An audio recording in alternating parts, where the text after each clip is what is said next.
जय श्री कृष्णा, जय श्री राधे। मैं पंडित श्री शंकरानंद जी महाराज, श्री धाम मथुरा वृंदावन, उत्तर प्रदेश। जैसा कि अभी कुछ दिनों से सोशल मीडिया पर हम देख रहे हैं कि एक बच्ची के साथ दुष्कर्म हुआ है, जो बहुत ही गलत तरीके से किया गया है। और अभी कुछ लोग कैंडल जला रहे हैं, तो उन लोगों से मैं एक ही चीज़ प्रार्थना करना चाहूँगा। देखिए, अब आपके कैंडल जलाने से वो बच्ची लौट कर तो नहीं आ सकती है, लेकिन आप कैंडल जलाने की जगह पर अगर उसके अपराधी को ढूंढ करके सजा दें तो वो ज़्यादा बेटर होगा। क्योंकि हमारा संविधान, हमारी प्रक्रियाएं इतनी मजबूत नहीं हैं कि ऐसे अपराधियों को सज़ा दे सकें। खासकर अगर हमारे परम पूज्य उत्तर प्रदेश के सीएम माननीय श्री आदित्यनाथ योगी जी महाराज रहेंगे, तो उनके नेतृत्व में ऐसे अपराधियों पर शिकंजा कसा जा सकता है। लेकिन हर जगह के माहौल ऐसे नहीं होंगे और हर जगह के माहौल ठीक नहीं होंगे। और बहुत ही लज्जा का विषय है, बहुत ही शर्म की बात है कि इस तरीके से करना नहीं चाहिए।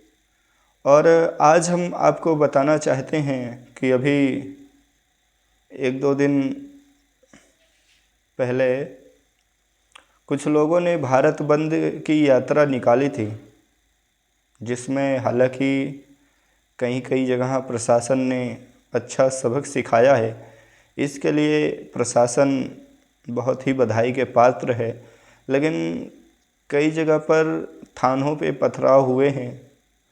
ऐसी मानसिकता वाले लोगों को बिल्कुल भी नहीं बख्शा जाए। प्रशासन से यह निवेदन है कि अभी देश का परिस्थिति कुछ और है। अभी इस समय लोगों को बांटना, लोगों में प्यार भावनाएं सब खत्म हो चुकी हैं। इनमें कायरता आ गई हैं। बताइए, आज़ादी दिलाई देश के महान योद्धाओं ने, उन्होंने अपने प्राणों की आहुति दी, वो बेचारे लड़ते रहे हैं।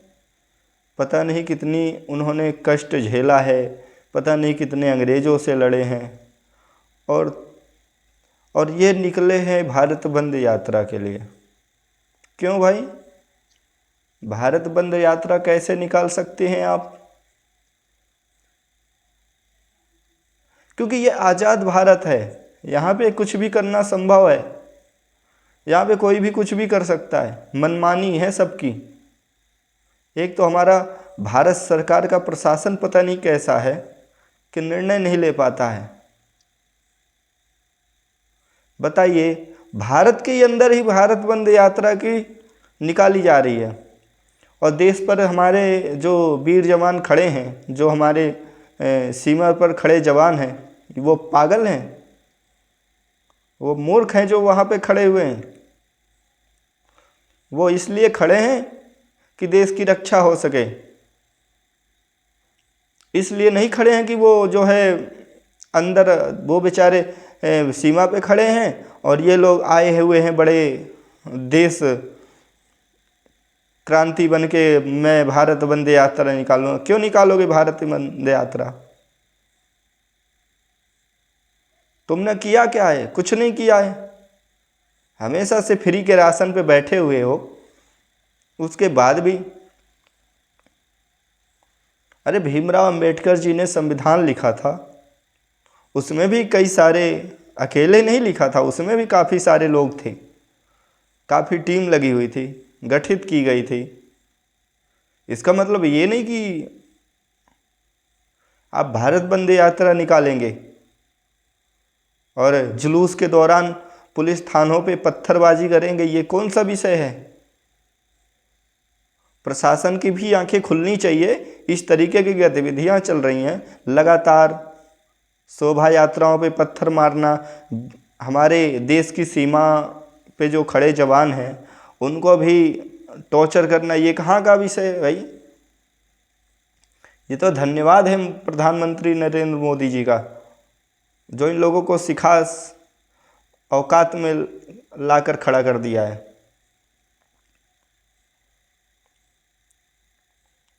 क्या यही इसी दिन और इसी चीज़ के लिए आज़ादी दिलवाई है हमारे महान पुरुषों ने?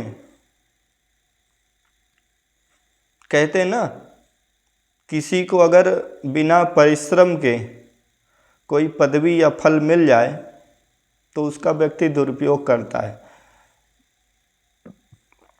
जैसे कि बेटे को अगर बिना कमाए धन मिल जाए तो वह उसका दुरुपयोग करता है।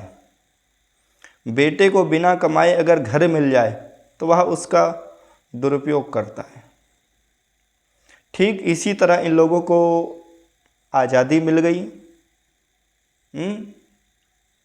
और भारत सरकार द्वारा इनको फ्री का अनाज मिल रहा है। क्या इसी चीज़ के लिए कि आप भारत देश में रह करके और भारत का ही खा करके और भारत बंद की यात्रा निकालेंगे आप लोग? हिम्मत कैसे हो गई? अन्य देशों में करके देख लो। नहीं, अन्य जगहों पर करके देख लो। भारत को छोड़ के, इंडिया छोड़ करके आप अन्य देशों में जा करके वहीं का खा के उसी के खिलाफ बोल के दिखाइए। मतलब एक सीमा होती है और आप सीमा को लांघ रहे हैं। ये बहुत शर्म की बात है, बहुत लज्जा का विषय है। बताइए, भारत देश में भारत का ही खा करके और उसी के बंद की यात्रा निकाल रहे हैं, रोड जाम कर रहे हैं, बसों को फूंकने का कार्य कर रहे हैं। पुलिस प्रशासन पे जो वहाँ पे सुरक्षा टीम खड़ी है उन पे पथराव कर रहे हैं, चौकियों पे पत्थर मार रहे हैं। ये कहाँ का विषय है? ये तुम्हारी शोभा यात्रा है? ये तुम्हारे जुलूस हैं? ये बिल्कुल बर्दाश्त के बाहर है। और हमारे संसद भवन में कुछ ऐसे नेताओं को सीट दे दी जाती है जो रहते भारत में हैं, सैलरी भारत सरकार से ले रहे हैं और नारे जय फिलिस्तीन के लगा रहे हैं। कौन है फिलिस्तीन?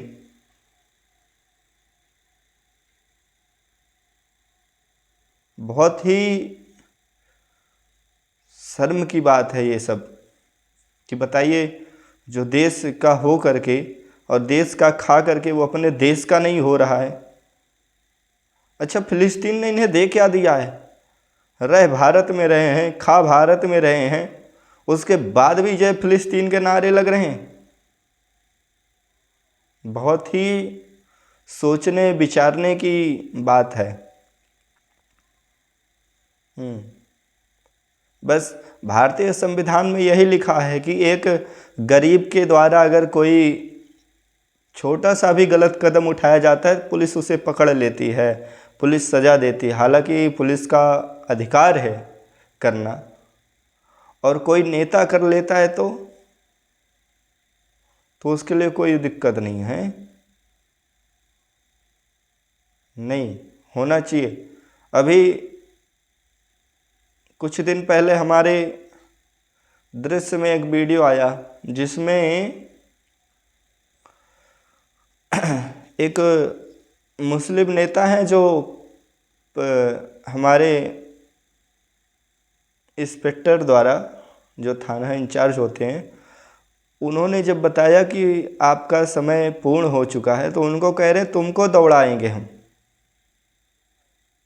अब इतनी हिम्मत हो गई कि हमारे पुलिस प्रशासन को और हमारे सुरक्षा बलों को ऐसी चेतावनियां ये लोग दे रहे हैं, तो क्या इनको मुंह तोड़ जवाब नहीं मिलना चाहिए?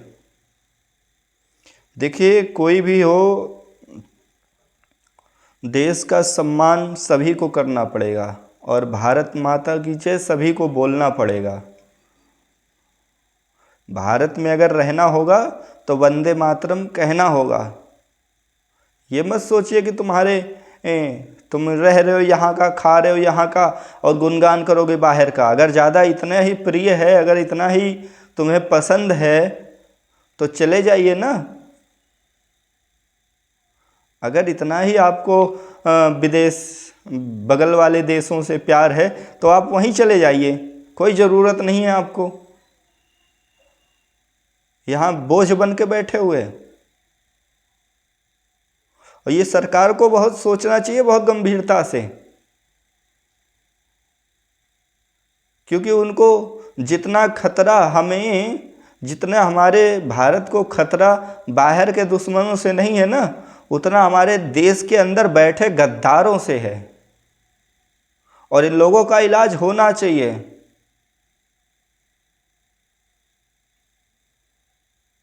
ये जितने भी मुस्लिम हैं ना, ये सब बने हुए मुस्लिम हैं। इन्होंने धर्मांतरण किया हुआ है, क्योंकि जो सच्चा मुस्लिम होता है वो गलत नहीं सोचता है। लेकिन ये इसलिए कर रहे हैं, इनको प्रूफ देना है ना, इनको प्रमाण देना है कि हम असली हैं।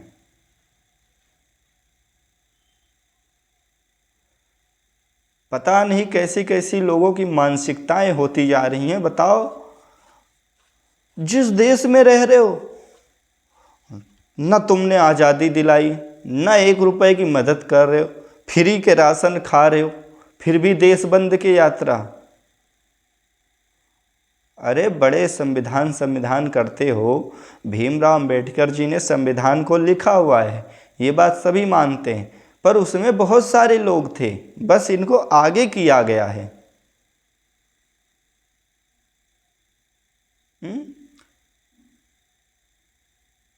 इनको तो आगे किया गया है। और चलो, वो इस देश में जन्म लिए, उन्होंने संविधान लिखा, भारत में एक इतिहास रच के गए, और तुम क्या कर रहे हो? उन्हीं के नाम पे खा रहे हो, उन्हीं के नाम पे खाना, उन्हीं के नाम पे उगरना। अरे शर्म करो, भारत के अच्छे नागरिक बनो। तुम लोगों के चक्कर में ना पब्लिक उन्हें भी गाली देती है जिन्होंने इतना मान सम्मान बनाया है, जिन्होंने देश के लिए अच्छा काम किया है। तुम्हें तो उनसे प्रेरणा लेनी चाहिए कि वो देश के लिए संविधान लिख करके गए। तुम क्या कर रहे हो? तुम वहाँ पे भारत बंद की यात्रा निकाल रहे हो। क्या यही सब रह गया है अब कि भारत बंद का यात्रा निकलेगा? हैं भैया, अभी भी वक्त है, सुधर जाओ, क्योंकि तुम्हें बांटने के लिए ये चाल चली जा रही हैं, और जिस दिन बट गए उस दिन खत्म है।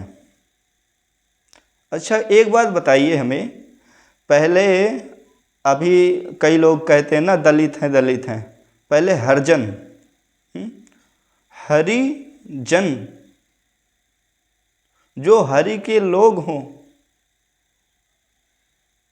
हरिजन। और कोई जन्म से बड़ा नहीं होता है, कर्म से बड़ा होता है। अगर कोई व्यक्ति ब्राह्मण के घर में जन्म लिया है और उसके कार्य शूद्रों वाले हैं तो वो शूद्र है। अगर कोई शूद्र के यहाँ जन्म लिया हुआ है और उसके कर्म ब्राह्मणों वाले हैं तो वो ब्राह्मण है।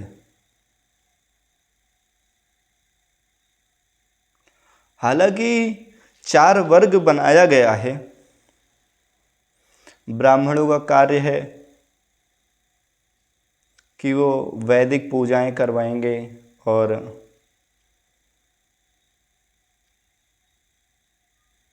क्षत्रियों का काम क्या है? क्षत्रियों को युद्ध लड़ने के लिए उनका कार्य है लड़ना, सबको सुरक्षित करना।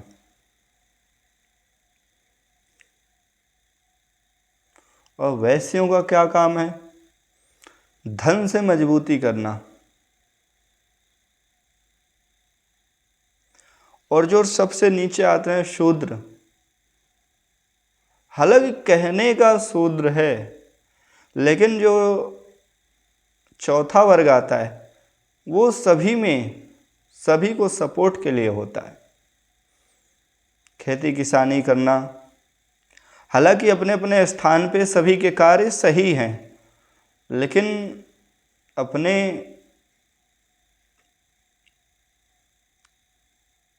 जो अधिकार हैं उनको चलना चाहिए और ऐसे दुरुपयोग नहीं करना चाहिए। और प्रशासन से हाथ जोड़ के भारत सरकार से निवेदन है, दोबारा से ऐसे भारत बंद यात्राओं पर रोक लगा देनी चाहिए। इन पे देशद्रोह का केस भी लगाना चाहिए। किस बात का? अगर तुम्हें सुप्रीम कोर्ट से दिक्कत है तो तुम उसमें जाइए, और भी प्रोसीजर हैं तुम्हारे ही संविधान में, इतने सारे कोर्ट्स हैं, कहीं भी जाइए, लड़िए, जीतिए। ये क्या मतलब हुआ भारत बंद यात्रा?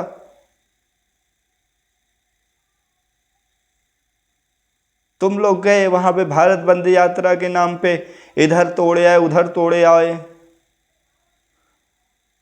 कुछ तुम लोग नुकसान करो, कुछ मुस्लिम से समुदाय लोग करें, मुस्लिम लोग करें, कहीं इधर पत्थर फेंके इधर पत्थर फेंकें और भारतीय संपत्ति को, सरकारी संपत्ति को नुकसान पहुंचाएं। फिर वही जब सरकार तुमसे टैक्स लगा के लेने लगती है, हाँ महंगाई आ गई। भारत सरकार में तुमको कॉलोनी मिल रही है, आवास मिल रहा है, रहने खाने की सुविधाएं मिल रही हैं, उसके बाद भी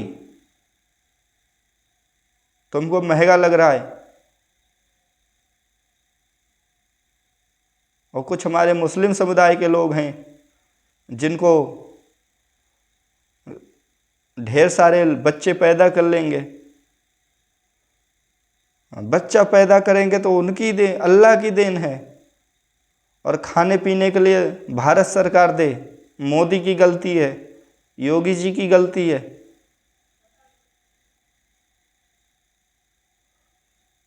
ऐसा नहीं होता है। उतना ही करिए जितना आप खिला सकें, पिला सकें। मतलब ये इतने प्यारे देश को हम लोगों ने मजाक बना के रख दिया है। आज किसी भी देश में अगर परिस्थिति गंभीर होती है या किसी प्रकार की जरूरत पड़ती है युद्ध से लड़ने के लिए, किसी भी देश को अगर कहीं से मदद की उम्मीद होती है तो वो है अपना प्यारा भारत देश। अपना प्यारा भारत देश सबसे ज्यादा व्यक्ति उम्मीद यही करता है। आज विश्व में भारत का डंका बज रहा है।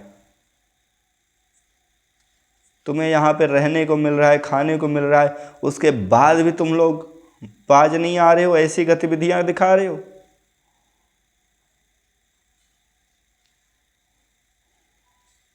यहाँ मतलब कोई काम ही नहीं, किसी को मुंह उठाए यात्रा निकल लिए, ये कर दिए वो कर दिए। सब पैसे तुम ही से वसूले जाएंगे, टैक्स के माध्यम से, महंगाई के माध्यम से, जैसे भी वसूले जाएंगे। और भारत सरकार से निवेदन है कि ऐसे अगर कहीं पथराव होता है तो सीसीटीवी कैमरों को चेक किया जाए और जिसकी तस्वीर आ जाए उसकी ही संपत्ति से उसकी भरपाई की जाए, क्योंकि दंगे फसाद ये लोग करेंगे और उसका भरपाई पूरा भारत करेगा। है अच्छी राजनीति है। और कई लोग सोचते हैं, कई लोग राम मंदिर पे भी सवाल उठाते हैं कि सर राम मंदिर बनवाने से क्या भोजन मिल जाएगा? क्या तुम्हारे बाप ने कितना रुपया दे दिया है राम मंदिर को? कितना रुपए दे दिया है भाई? हम उस विषय में तभी बोल सकते हैं ना जब हम उसमें कुछ लगाएंगे। बिना लगाए ही राम मंदिर में जो है राम भक्तों ने पैसा दिया है और खूब खुल कर दान किया है, वो तो कह ना रहे हैं।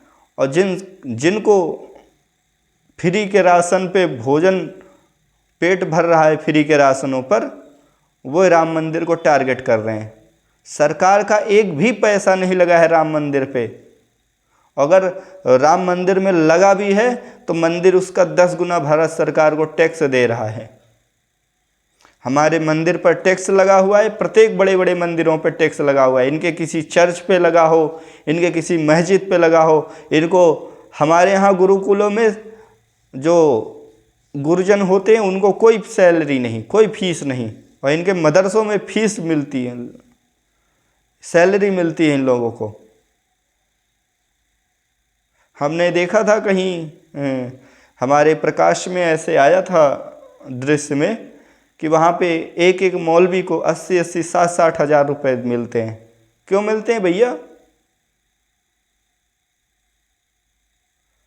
शुरू से देखो, जब से देखो, कोई भी आता है तो हमेशा सनातन धर्म को टारगेट करता है। क्यों? सनातन धर्म ने किसी का कुछ बिगाड़ रखा है क्या? ब्राह्मणों को टारगेट करना क्यों करना? तुमसे कोई ब्राह्मण भीख मांग के खा रहा है क्या? अपना करके खा रहा है।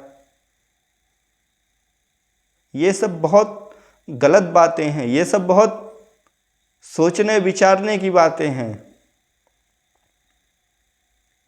और जो लोग कहते हैं ना कि राम मंदिर बनने से भोजन मिल जाएगा, क्या चले जाना पूरा खानदान लेके, फ्री में भोजन करोगे। सभी का पेट भर रहा है तो हिंदुओं के नाम पे भर रहा है। अभी तो माननीय सीएम साहब आदित्य योगीनाथ जी ने अभी नियम निकाला है कि सभी के ठेलों पे जो है बोर्ड लगने चाहिए। क्यों लगने चाहिए? बोर्ड लगेंगे तभी औकात में आएंगे सब। कोई थूक करके सब्जी बेच रहा है, कोई फल वो चाट करके बेच रहा है, कोई गंदी नाली में धुल रहा है, और कहते हैं हिंदू से क्या होता है। हिंदुओं से ही तुम्हारा पेट भर रहा है, हैं? सबसे पुराना धर्म है सनातन धर्म, सबसे प्रथम है। ये सब तो कुछ नहीं है। हमारे युवाओं को सिर्फ इतना पढ़ाया जाता है कि अहिंसा परमो धर्मा, अहिंसा परमो धर्मा।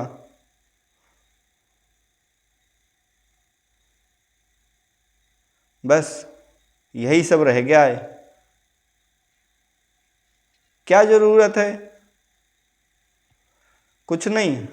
सभी माताओं बहनों से निवेदन है, अपने बेटियों के लिए कुछ मत खरीदो, फोन ना खरीदो चलेगा, लेकिन ऐसा एक अस्त्र खरीद करके दीजिए जिससे वो अपने आपात समय में रक्षा कर सकें, अपनी रक्षा स्वयं कर सकें।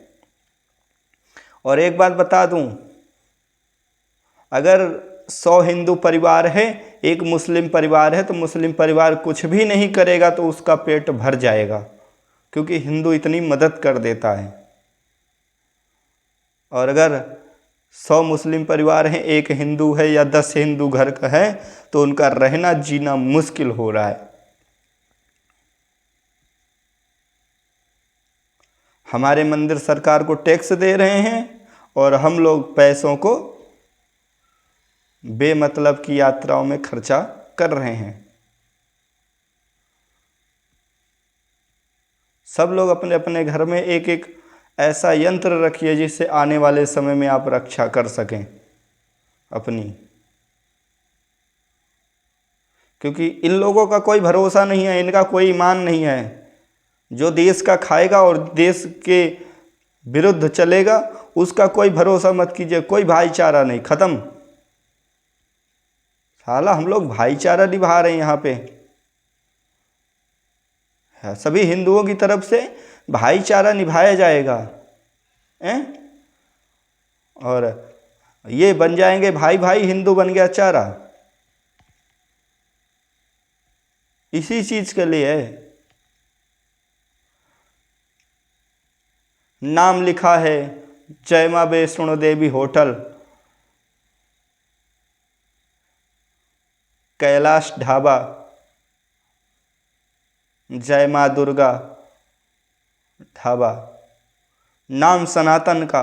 व्यक्ति जाएगा, खाएगा, पिएगा, जब गूगल पेटीएम करेगा तो अब्दुल के नाम से पेटीएम हो रहा है, पैसा मुस्लिमों के नाम से हो रहा है। क्यों? अरे भाई, अगर तुम बेच रहे हो, धंधा कर रहे हो, तो कम से कम अपना असली नाम तो लगाओ। अपना असली नाम लगाओ, उसके प्रति आप पूर्ण रूप से अपना खुला हो ना। ये क्या है कि किसी धर्म को टारगेट कर रहे हो आप। कई कई जगहों पे तो लिखा रहता है भगवान के नाम है, और वहाँ पे जो है मुर्गा बकरा मुर्गे अंडे बेच रहे हैं। ऐसे लोगों पे भी कार्रवाई होनी चाहिए। मैं बहुत दिनों से देख रहा हूँ इन सब चीज़ों को, लेकिन कहने का मन नहीं कर रहा था, मजबूरन मुझे आ जाना पड़ा। मतलब एक सहने की एक क्षमता होती है, उसके उपरांत भी आप। सबसे बड़ी घटिया बात तो ये है, जिस देश में तुम्हें आवास मिल रहा है, रहने खाने पीने की सुविधाएं मिल रही, देख लो तुम्हारे बगल में पाकिस्तान है, आटे के लिए तरस गया, आटे के लिए तरस गया। और धन्यवाद है मोदी जी का कि उन्होंने आज देश को इस हौसले पर पहुंचा रखा है, इस बुलंदी पर पहुंचा रखा है कि कभी भी किसी भी देश को ज़रूरत पड़ती है, कभी भी विदेशों को ज़रूरत पड़ती है ना, तो लोग सबसे पहले भारत की तरफ आशा की उम्मीद लेकर खड़े होते हैं कि हाँ, ये है, हमारी मदद करेगा, वो करता भी है। और मोदी जी ही एक ऐसे प्रधानमंत्री हैं जिनके कार्यकाल में विदेशों से लोग जीवित आए हैं।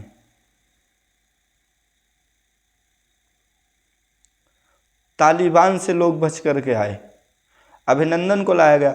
देखो, जिन्हें फ्री की खाने की आदत पड़ गई है ना, और जिनके अंदर मस्तिष्क में कचरा भरा हुआ है उनको विकास नहीं दिखेगा। जिनके खोपड़ी में कचरा भरा हुआ है उनको ये सब चीज़ें नहीं दिखेंगी। और एक चंद्रशेखर रावण है, वो कहते हैं राम मंदिर क्या खाने को दे देगा, राम मंदिर क्या रोजगार दे देगा। क्यों नहीं दे देगा? रोजगार दिया है, फूल माले बिक रहे हैं, वहाँ पे इकोनॉमिक गतिविधि चलेगी, लोग जहाज़ से आएंगे, रेल से आएंगे, ऑटो लेंगे, रेस्टोरेंट में जाएंगे, भोजन करेंगे, वहाँ पे हर चीज़ होगा, फूल माला बिकेगा।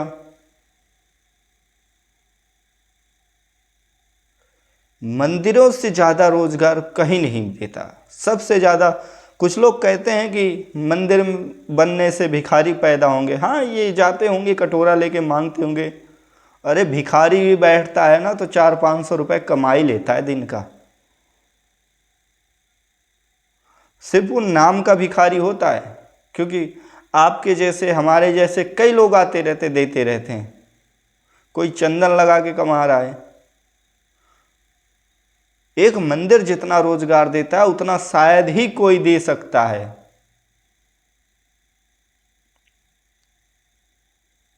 कई लोग कहते हैं कि मस्जिदों को तोड़ करके मंदिर बनाएगा। नहीं, जहाँ पे हमारी वास्तविक मंदिर की ज़मीनें हैं वहीं पर मंदिर बनवाया जा रहा है। ये विदेशी आक्रांताओं ने जब आया तब इन मंदिरों को तोड़ तोड़ करके, अरे इतने भी नहीं तोड़ पाए कि चलो अगर तुमने कब्जा ही किया है तो कम से कम दूसरी बनवा लेते। साले इतने फटीचर थे कि बस ऊपर का गुम्बद ही बनवा पाए। और कौन से मस्जिद में स्वस्ति का निशान होता है? कौन ही इसी मस्जिद में भगवान नटराज का विग्रह होता है स्तंभों में।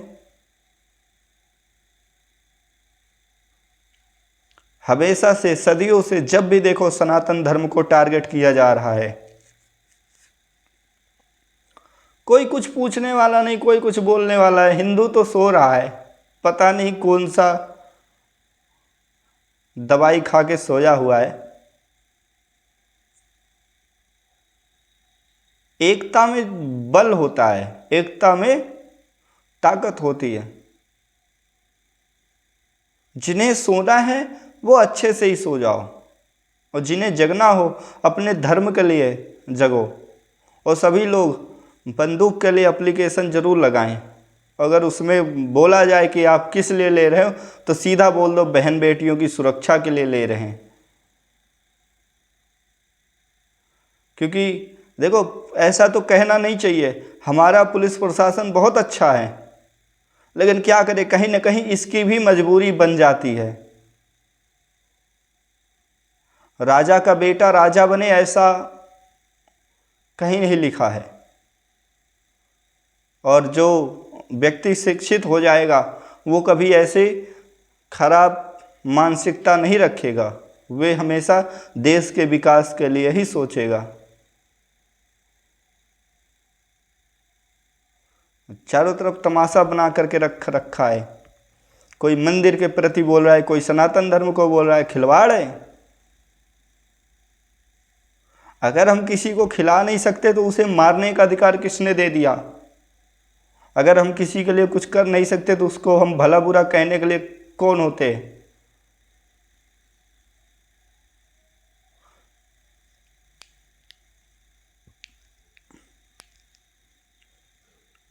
बहुत बुरी दुर्दशा है इन सब चीज़ों की।